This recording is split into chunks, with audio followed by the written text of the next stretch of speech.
কষ্টার্জিত নির্বাচন। কষ্টার্জিত কেন বলছি?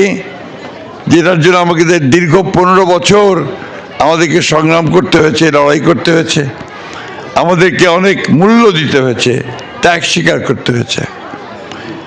এই নির্বাচনের জন্য, ভোটারের অধিকার নিশ্চিত করার জন্য আমরা আন্দোলন করেছি।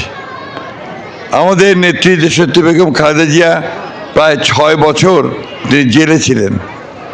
আমাদের প্রায় 60 লক্ষ ভাই বোনের বিরুদ্ধে মিথ্যা মামলা হয়েছে। 20,000 এর মতো আমাদের নেতাকর্মী খুন হয়েছে।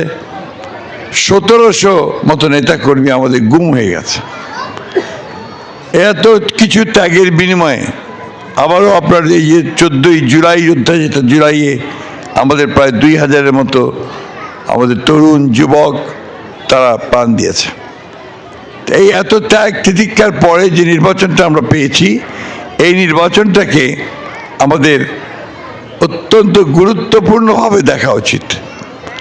এবং এই নির্বাচনে যদি আমরা সঠিক সিদ্ধান্ত নিতে পারি, তাহলে আগামী 5 বছরের জন্য আমরা বাংলাদেশকে একটা শান্তিপূর্ণ স্থিতিশীল অবস্থার মধ্যে দিতে পারবো। কিন্তু যদি এই নির্বাচনে আমরা সঠিক সিদ্ধান্ত নিতে ব্যর্থ হই, তাহলে আবার সেই বিপদের মধ্যে আমরা পড়ব। এখানে ধর্মকে ব্যবহার করে মানুষকে বিভ্রান্ত করার চেষ্টা করা হচ্ছে, মিথ্যা প্রচারণা করা হচ্ছে, যেগুলো আপনার আমাদের সার্বিকভাবে সিদ্ধান্ত নিতে ভুল হতে পারে। প্রিয় ভাই বোনেরা,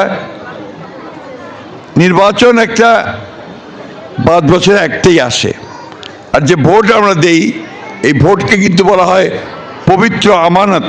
আমরা বলি আমানত। এটাকে আমাদের ধর্মের ভাষায় বলে এটাকে খেয়ানত করা উচিত না, অর্থাৎ এটা নষ্ট করা উচিত না। আমরা সেই ব্যক্তিকেই ভোটটা দিব যে ব্যক্তি সঠিকভাবে সেই ভোটের মর্যাদা রক্ষা করবে। এটা একটা ইম্পর্টেন্ট ব্যাপার আছে। কিন্তু আমি সবসময় একটা কথা বলি, আমার কাছে মনে হয় যে আমাদের শেকড়টাকে আমাদের জানা উচিত। আমরা 1971 সালে একটা স্বাধীনতা যুদ্ধ করেছি। সেই 71 সালের স্বাধীনতা যুদ্ধ আমাদের অস্তিত্ব, আমাদের একটা নতুন দেশ দিয়েছে, ভূখণ্ড দিয়েছে, আমাদের সামনে অনেকগুলো সুযোগ সৃষ্টি করে দিয়েছে, আমাদেরকে বেঁচে থাকবার, সামনে এগিয়ে যাবার, আমাদের সন্তানদেরকে একটা সুন্দর ভবিষ্যৎ দেওয়ার।